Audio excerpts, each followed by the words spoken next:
Now we will see unstable angina. Angina means chest pain. It's unstable. It's occur in rest.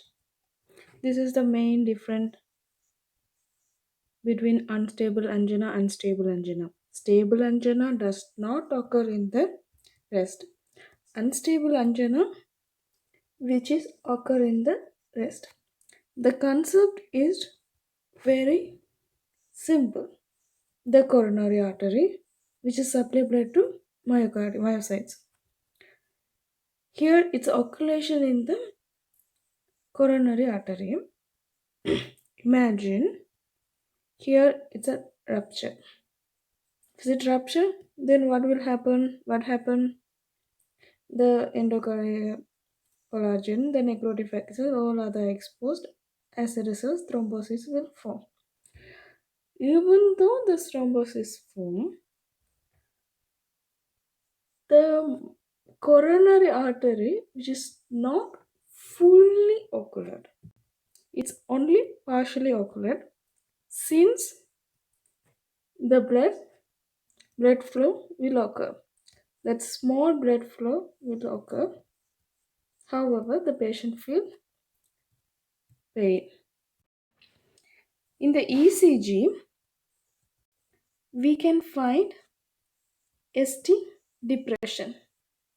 Why ST depression? I think I already explained.